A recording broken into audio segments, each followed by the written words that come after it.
Hola a todos, bienvenidos a este Congreso Colombiano de Obstetricia y Ginecología. Mi nombre es Carlos Fernando Grillo, soy profesor asistente del Departamento de Obstetricia y Ginecología y me ha correspondido la presentación de enfermedad tromboembólica venosa y las diferentes estrategias de prevención y tratamiento a lo largo de la gestación. Gracias por estar acá.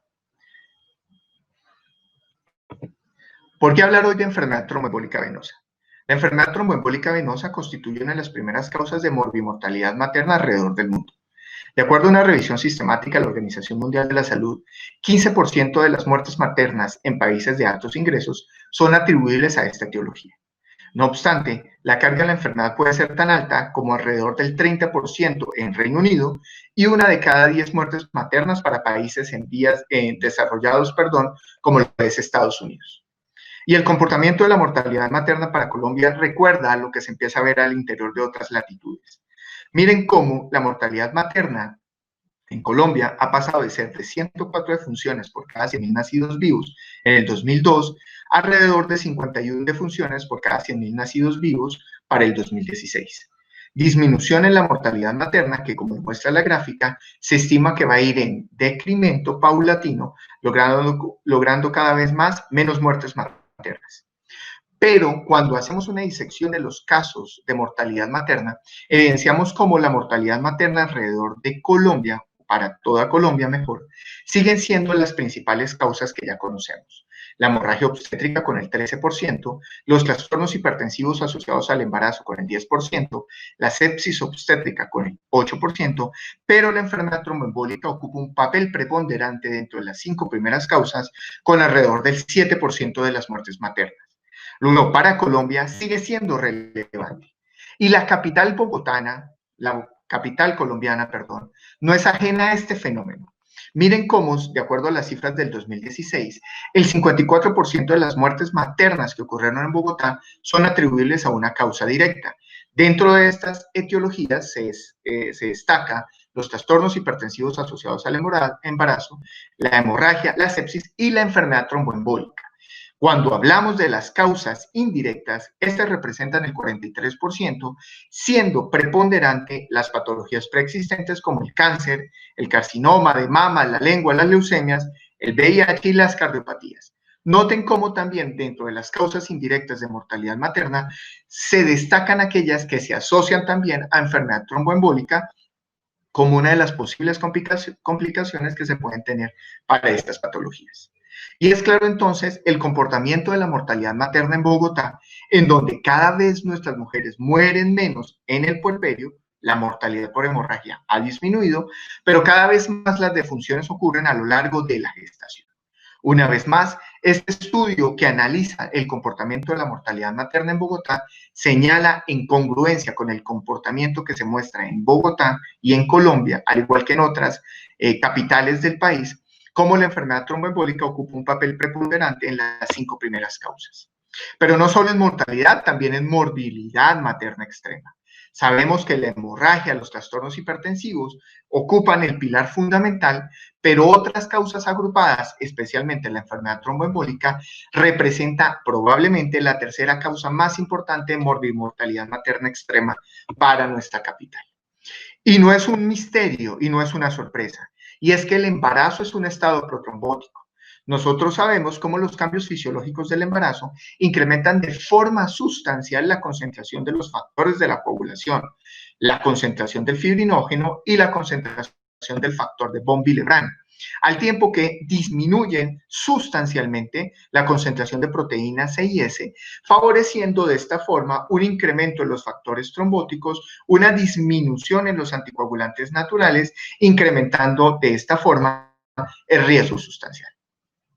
Y con motivo de los casi 80 años que tendría John Lennon para este mes de octubre, valdría la pena decir entonces que cuando pensamos en enfermedad tromboembólica y prevención y tratamiento en la paciente gestante, nosotros tenemos nuestros Beatles, 4 intervenciones grandes cardinales que de forma aislada son preponderantes, pero cuando el obstetra y ginecólogo las ve en forma conjunta, ¿sí?, podemos potencializar y obtener los máximos beneficios.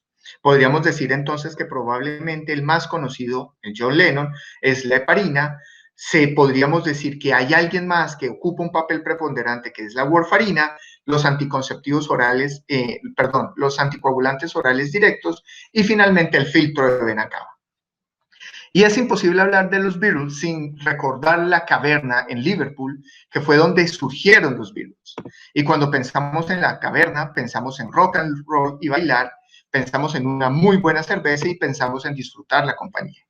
Entonces, aterrizando ese concepto en enfermedad tromboembólica, podríamos decir que siempre, independientemente de la población o el entorno en donde nos encontremos, la actividad física y la movilidad, junto con la adecuada hidratación y una buena compañía, por supuesto, son las estrategias fundamentales que nunca deben faltar a la hora de prevenir la enfermedad tromboembólica en la paciente gestante. Y como lo dijimos, nuestro John Lennon, se trata de las heparinas, y es que las heparinas están ampliamente demostradas en términos de su seguridad y efectividad a la hora de prevenir eventos tromboembólicos venosos. Una revisión sistemática con casi 30.000 participantes comparó frente al placebo el uso de heparinas, encontrando que las heparinas se asocian a una menor incidencia de trombosis venosa profunda, un RR de 0.41 con un intervalo de 0.25 a 0.67, sin que esta reducción se acompañara aparentemente de una menor frecuencia de tromboembolismo pulmonar, fatal o no fatal, a expensas, sin lugar a dudas, de un incremento discreto en la frecuencia de sangrado mayor o menor, con el OR de 1.65 y 1.61. Cuando analizamos la evidencia en población gestante y comparamos las heparinas de bajo peso molecular frente a la no fraccionada, una revisión sistemática de Cochrane con 121 participantes evaluó la seguridad y la efectividad de este tipo de intervenciones. ¿Y qué encontró? Las gestantes asignadas al brazo de heparina de bajo peso molecular experimentan con menor frecuencia hematomas, complicaciones hemorrágicas o eventos adversos serios que obligan a la suspensión de la terapia cuando se comparan frente a la heparina no fraccionada. Cuando nos preguntamos cuál podría ser la mejor heparina de bajo peso molecular para implementar su uso en la práctica clínica, la evidencia es escasa y cuando mucho limitada. Probablemente una de las mejores síntesis de evidencia que tenemos al respecto es una revisión sistemática de muy mala calidad que incluyó 30 estudios con un poco más de 1.300 participantes. Casi todos los estudios fueron series de caso, estudios de cohortes sin grupo control o pacientes con reporte de caso. La gran mayoría de las pacientes fueron expuestas a heparina, seguida por dalteparina y nadroparina, con frecuencias variables de trombosis venosa profunda, tromboembolismo pulmonar, sangrado severo o eventos hemorrágicos. No obstante, las cifras que nos muestran ahí es prudente tenerlas con cautela en cuenta, dado que al ser estudios que carecen de grupo control y al ser estudios que no son ensayos clínicos controlados, probablemente la mayor frecuencia de trombosis venosa profunda, tromboembolismo pulmonar en el grupo de la enoxaparina, se ha atribuido al que el número de pacientes expuestos al interior de esta revisión sistemática para el grupo de enoxaparina fue sustancialmente mayor comparado con los otros brazos. De toda vez que al tener un tamaño de muestra mayor, los desenlaces poco frecuentes como trombosis venosa profunda y tromboembolismo pulmonar se empiecen a ver al tener un tamaño de muestra mayor. Pero también tenemos evidencia nacional. Un estudio de cohorte retrospectivo realizado en un hospital universitario de Bogotá comparó dos cohortes de mujeres, una expuesta a enoxaparina y otra a nadroparina. El estudio se realizó entre el 2015 y el 2017. Se revisaron más de 2.156 participantes, de las cuales finalmente 1.482 fueron incluidas. 727 en el grupo de enoxaparina, 755 en el grupo de nadroparina. La edad promedio de las pacientes fue 35 años con una edad gestacional de 38 semanas. Al interior de este estudio, no aleatorio, no se encontraron diferencias en la frecuencia de desenlaces favorables o efectos adversos asociados a la terapia. Tenemos claro entonces el papel de la heparina comparado con otras alternativas y quizás la heparina de bajo peso molecular, sin que la evidencia apoye un uso preferente de algún tipo específico, constituiría el pilar fundamental o una de las mejores alternativas en población obstétrica. Creo que eso no es nuevo para mi auditorio. No obstante, dejemos a John Lennon atrás, que es el más conocido, y empecemos a hablar de otras alternativas disponibles un poco menos familiares para el obstetra y ginecólogo. Hablemos de Ringo Starr y nuestro Ringo Starr sería entonces la warfarina. Vale la pena preguntarnos entonces, ¿la warfarina tiene un papel fundamental o tiene algún escenario ahorita en la obstetricia y la ginecología? Y para aterrizar el concepto, empezaría por decir que la cardiopatía reumática ha sido reemplazada por la cardiopatía congénita corregida. En este sentido, esta etiología genera un gran número de complicaciones cardíacas maternas a lo largo de la gestación. Y es que nuestros pacientes en la actualidad con cardiopatías y con valvulopatías mejor tienen disponibilidad de bioprótesis o válvulas mecánicas protésicas, metálicas, para hacer el reemplazo valvular. Y estas pacientes justamente tienen un riesgo alrededor de 10% de trombosis valvular, 1% de mortalidad, 23% de riesgo de hemorragia, 18% de probabilidad de pérdida fetal y casi un 20% de mortalidad asociada a un evento tromboembólico. Pero no solamente este tipo de pacientes. Las pacientes que cursan con estenosis mitral y arritmia tipo taquicardia supraventricular o insuficiencia mitral o aórtica con clase funcional de la Asociación Americana del Corazón tipo 3 o 4 tienen sustancialmente un mayor riesgo de enfermedad tromboembólica también. Y entonces podríamos decir que en la paciente gestante con enfermedad valvular tenemos tres alternativas: la warfarina, la heparina no fraccionada y la heparina de bajo peso molecular. Pero sabemos los riesgos que incluye el uso de la warfarina en términos de la embriopatía, el sangrado fetal, la muerte fetal. Nos quedaría entonces otras alternativas como la heparina no fraccionada y la de bajo peso molecular, en donde también no están exentas de riesgo y en donde la seguridad podría ser la mayor preocupación. De esta forma, en población no obstétrica con patología valvular, es clara la importancia de la warfarina, pero en población obstétrica, frente a las otras alternativas, no es tan fácil la selección. ¿Pero qué dice la evidencia? Existe una revisión sistemática cuyo objetivo fundamental fue recopilar la evidencia disponible en torno a los diferentes esquemas terapéuticos para la gestante con patología valvular. De esta forma se recopiló la evidencia en torno al uso de warfarina sola durante el embarazo, acorde a la dosis, el uso de heparina de bajo peso molecular a lo largo de todo el embarazo, el uso de heparina de bajo peso molecular durante el primer trimestre para luego hacer un switch o cambio de mi paciente a warfarina, y finalmente la heparina no fraccionada ajustada por dosis durante el primer trimestre para luego hacer un cambio de la terapia a la warfarina. Los desenlaces evaluados en esta revisión sistemática fueron desenlaces compuestos maternos y fetales, mortalidad materna, trombosis valvular, tromboembolismo sistémico y por el lado fetal, aborto, muerte fetal o presencia de anomalías congénitas mayores. Se incluyeron más de 800 gestantes y más de 18 estudios.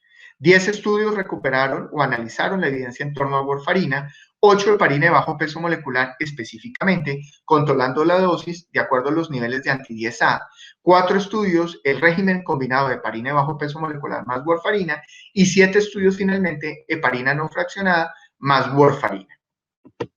¿Qué se encontró?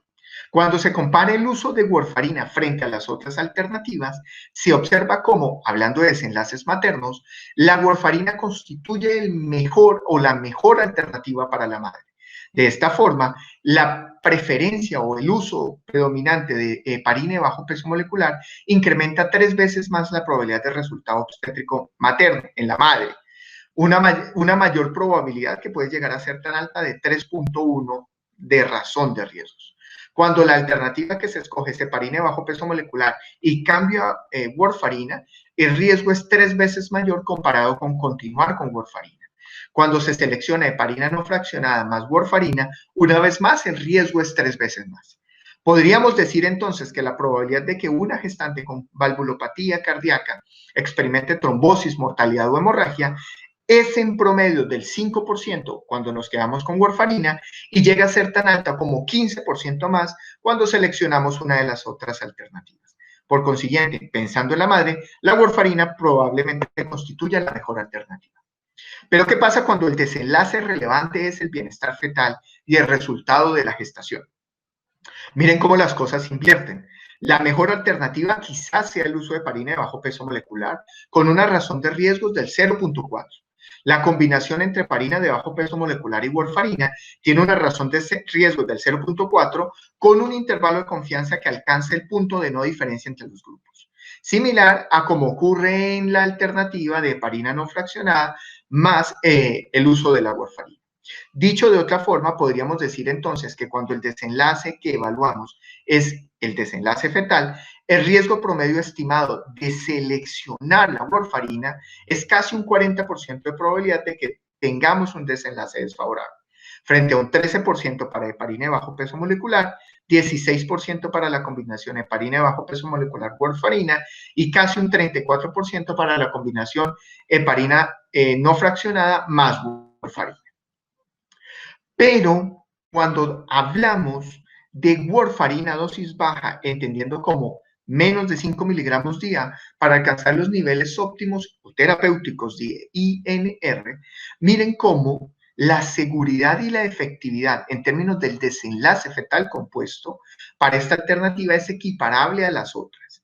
Es decir, no hay diferencia sustancial en el riesgo de muerte fetal, aborto o anomalías fetales cuando la dosis de warfarina es menor a 5 miligramos día en pacientes con valvulopatía, comparando con heparina no fraccionada más warfarina o heparina de bajo peso molecular más warfarina. Miren cómo el riesgo promedio sería entonces casi 5% para warfarina dosis baja frente a los otros con un riesgo bastante similar, excepto, como lo dije, para heparina no fraccionada más warfarina, en donde el riesgo promedio sería de forma significativa casi del 10%. Podríamos concluir entonces que sí, la warfarina sigue teniendo un papel fundamental. ¿De acuerdo? Probablemente es uno de los virus menos conocidos o uno de los cuales menos nos sentimos familiarizados, pero sigue teniendo un papel preponderante. Si mi paciente con gestación y enfermedad valvular o válvula protésica entra en el periodo de embarazo, si mi paciente usa warfarina a dosis baja, menos de 5 miligramos, miren la última columna, el riesgo promedio del 20% la constituye como la mejor alternativa. Por el contrario, si mi paciente utiliza warfarina a dosis mayores a 5 miligramos día, probablemente la mejor alternativa sería hacer el cambio a la terapia de heparina de bajo peso molecular con seguimiento periódico de anti-10A para lograr niveles terapéuticos. Definitivamente las alternativas dominadas, como dicen los economistas, en términos de seguridad y efectividad, tanto para la madre como para el feto, sería la combinación de heparina de bajo peso molecular más warfarina o heparina no fraccionada con warfarina, en donde esta última tendría un riesgo promedio del 40%, bastante equiparable al riesgo de complicaciones materno-neonatales que podría tener si utilizamos solo la warfarina a dosis alta. Conclusión, sí, la warfarina sigue teniendo un papel en pacientes con válvulas cardíacas protésicas, especialmente si se trata de dosis baja. Nuestro siguiente virus es Paul McCartney, Sir Paul McCartney. Y podríamos decir que se trata entonces de los anticoagulantes orales directos. Y es que estas alternativas terapéuticas han instruido un cambio significativo en la práctica clínica. Son tan seguros o parecen ser tan seguros y efectivos como tratamiento habitual en la gran mayoría de los pacientes típicos. Y sus contraindicaciones permiten un poco más de movilidad cuando se comparan frente a otras alternativas terapéuticas. Existen datos limitados con respecto a su biodisponibilidad y seguridad y efectividad en población obesa o extremadamente obesa o en población con trombofilia. No obstante, parecerían seguros y tiene la gran ventaja de que implica una prescripción a una dosis estándar, lo que haría que el clínico solo tenga que tener presente una posología específica independientemente de ciertas características clínicas que podría tener el paciente, como su peso o índice de masa corporal. Y es relevante para la presentación recordar entonces que los anticoagulares orales directos los podemos clasificar en dos grandes grupos. Los nuevos inhibidores específicos del factor 10A y aquellos que son específicos de la trombina. De lo del factor 10A, probablemente el rivaroxaban y el apixaban son los más conocidos, aunque no nos resulta del todo extraño la fondaparinina. Con respecto a los que inhiben específicamente la trombina, el dabigatran generalmente es el que más nos suena y recordamos. Pero ¿cuál es la seguridad y la efectividad con respecto al uso de estas nuevas intervenciones para la tromboprofilaxis o la terapia en paciente obstétrica? Hay una revisión sistemática de la literatura con 10 estudios y más de 24 gestantes expuestas específicamente acá a la fondaparinina, la cual no cruza la barrera placentaria. 7 publicaciones tuvieron la paciente con indicación de tromboprofilaxis y 3 para el tratamiento de un evento tromboembólico. Todas eran pacientes con alergia conocida a heparina de bajo peso molecular o con antecedente de trombocitopenia inducida por heparina. La gran ventaja, la tromboprofilaxis con fondaparinina, la dosis siempre es la misma, 2.5 miligramos día. De las mujeres expuestas a fondaparinina, 3 desarrollaron hemorragia obstétrica masiva mayor a 1000 cc. Todas suspendieron el medicamento 24 horas antes, previos a la anestesia regional, y no se asoció a resultados obstétricos adversos, probablemente como consecuencia de que no pasa la barrera placentaria. La dosis con respecto a la vía de anticoagulación sí requiere ciertas modificaciones en virtud del peso, 5, 7.5 y 10 miligramos día, dependiendo del peso que tenga la paciente, 50, 100 o más de 100. Al igual en este grupo, se suspendió la fondaparinina 24 horas antes del evento obstétrico y no se reportaron resultados adversos en la madre o el feto. Con respecto a los anticoagulantes orales de nueva generación, una segunda revisión sistemática con 6 estudios incluyó 27 pacientes expuestos a dabigatran, 178 a rivaroxaban, 10 a endoxaban y 21 a pixaban. La indicación más frecuente de fue la tromboprofilaxis o el tratamiento de una trombosis venosa profunda, la fibrilación auricular, el tromboembolismo pulmonar o una trombofilia de alto riesgo. De los casos reportados, el 84% de ellos suspendieron el medicamento tan pronto conocieron su estado de gestación y en tan solo un solo caso, la exposición continuó hasta más allá de la semana 26. El resultado obstétrico se conoció en 140 de las pacientes expuestas, 28% de las gestaciones terminaron con interrupción voluntaria del embarazo y de las que continuaron la exposición y la gestación, el 31% de ellas terminaron en aborto espontáneo y el 41% en nacidos vivos. Se informaron anomalías fetales en 8% de los neonatos expuestos a rivaroxaban. En su mayoría, las mujeres expuestas a este medicamento, rivaroxaban, eran mujeres expuestas durante el primer trimestre, siendo las anomalías documentadas con mayor frecuencia faciales, renales, del sistema nervioso central, cardíacas y algunos casos de restricción de crecimiento intrauterino. 8% de las mujeres expuestas a estos medicamentos anticoagulantes orales directos presentaron hemorragia posparto o hemorragia posaborto. Entonces resulta un poco más claro. Probablemente sigue siendo una duda la seguridad y la efectividad del uso de estas moléculas durante la gestación, pero probablemente la fondaparinina constituye una alternativa segura y probablemente efectiva para la prevención de eventos tromboembólicos en gestantes donde no sea factible administrar heparina o heparina de bajo peso molecular. Nuestro siguiente virus es George Harrison y sería el equiparable para nosotros como el filtro de la vena cava inferior. ¿Cómo el obstetra puede familiarizarse y cómo mis colegas podrían entrar a pensar en el filtro de la vena cava inferior? Y básicamente la idea es que es el tratamiento de elección para una trombosis venosa profunda cuando no es factible la administración de terapias farmacológicas habituales. Y es importante recalcar que existen dos tipos de filtros, los permanentes y los temporales. El permanente se reserva para pacientes que requieren profilaxis a largo plazo y que tienen contraindicación absoluta para una anticoagulación farmacológica.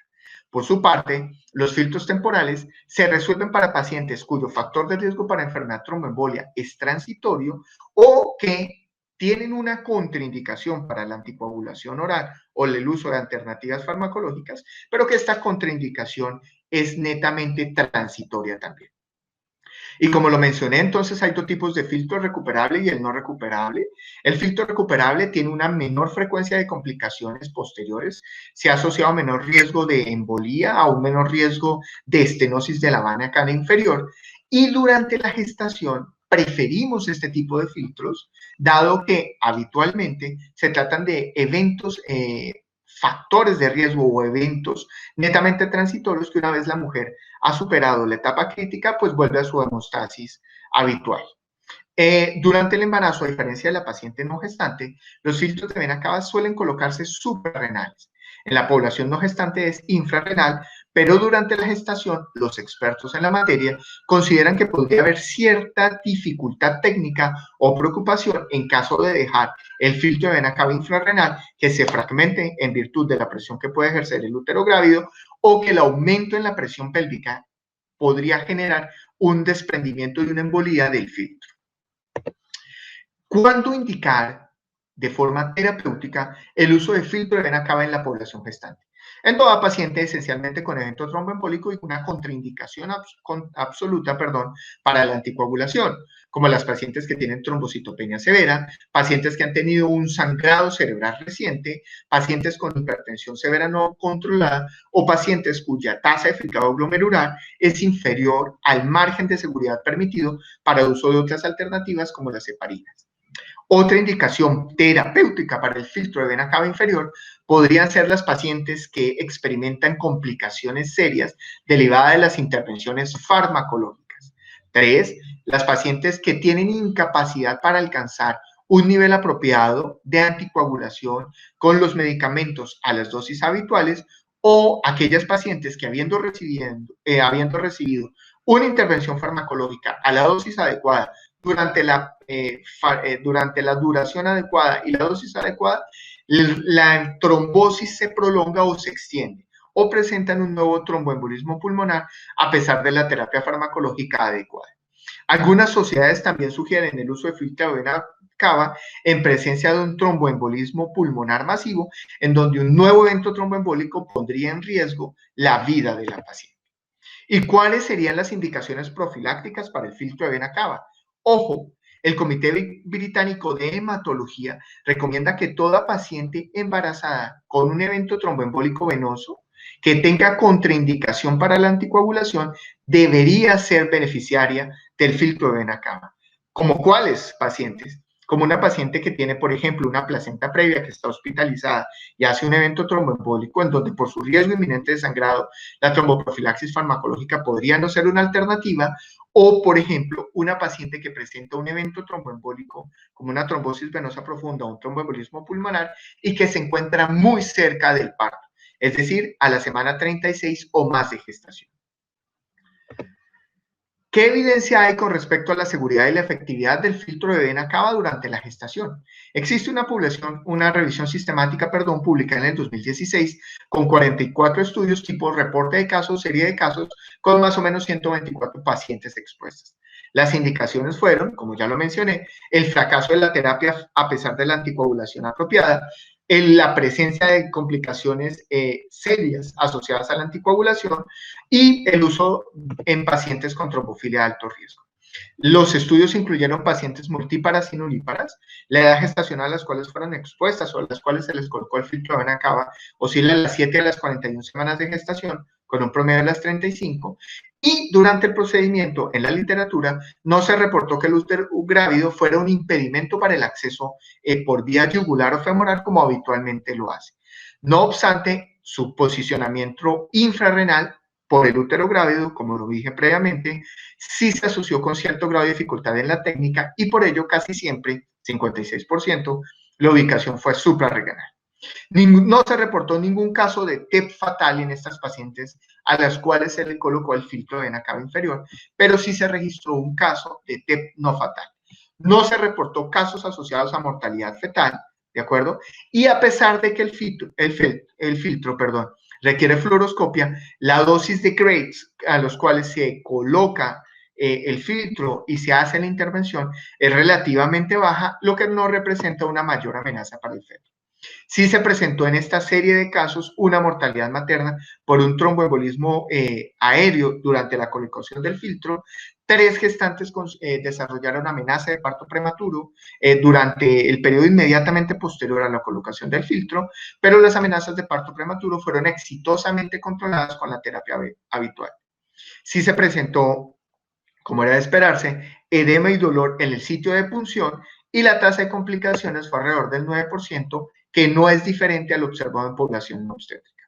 Con respecto a la vía del parto, en la actualidad, los expertos, la Asociación Americana del Corazón y el Comité Británico de Hemostasia sugieren que la vía del parto debe ser en esencia por indicación obstétrica, aunque en las series de casos que se revisó para la revisión sistemática se resalta la alta frecuencia de cesáreas, probablemente por el temor que puedan tener en este tipo de pacientes que el aumento en la presión intraabdominal durante el trabajo de parto pueda favorecer la fragmentación y la embolización o la embolia del filtro. No está claro si la actividad uterina o el aumento de la presión intraabdominal durante la valsalva, entonces, durante la maniobra de valsalva, pueda favorecer este tipo de fenómenos. La tasa de retiro o de fallo de retiro en la población gestante fue alrededor del 12%, que es lo bastante similar a lo observado en población no gestante. Entonces, todo lo que necesitamos es un poco de amor, como dicen los Beatles, y todo lo que necesitamos son entonces unas conclusiones para llevarnos a la casa. La primera sería entonces que la enfermedad tromboembólica constituye una causa relevante en morbimortalidad materna al interior de nuestra población. Esto en virtud de que los cambios fisiológicos del embarazo hacen al periodo de gestación un estado protrombótico. No olviden, es fundamental la hidratación y la movilidad para prevenir la enfermedad tromboembólica y probablemente las heparinas de bajo peso molecular constituyen la primera alternativa en profilaxis y tratamiento. La warfarina sigue teniendo un papel fundamental, especialmente en dosis baja, en pacientes con valvulopatía cardíaca o prótesis metálicas cardíacas. La fondaparinina es una alternativa para nuestros pacientes en las cuales se recomienda o se debe implementar una intervención farmacológica, pero que la alergia conocida a las heparinas o el antecedente de trombocitopenia inducida por heparinas contraindica este uso de esta alternativa terapéutica. Y finalmente, el filtro de vena cava constituye para nosotros una opción en el arsenal terapéutico. No hay que olvidarlo. Probablemente en pacientes con contraindicación absoluta para el uso de intervenciones farmacológicas, pacientes que presentan sangrado sustancial por el uso de intervenciones farmacológicas o pacientes que presentan un evento tromboembólico en el periodo muy cercano a cuando se estima el parto. Casi siempre las sociedades señalan el punto de corte 36 semanas o más de gestación. Y en palabras de Albert Einstein, si buscas resultados distintos, no hagas siempre lo mismo. Considera siempre las alternativas terapéuticas y profilácticas que tenemos a nuestra paciente y salte de lo que pensamos tradicionalmente. Muchísimas gracias. Gracias por haberme escuchado. Está mi correo si tienen alguna pregunta. Es un placer haberlos acompañado. Que disfruten el resto del día.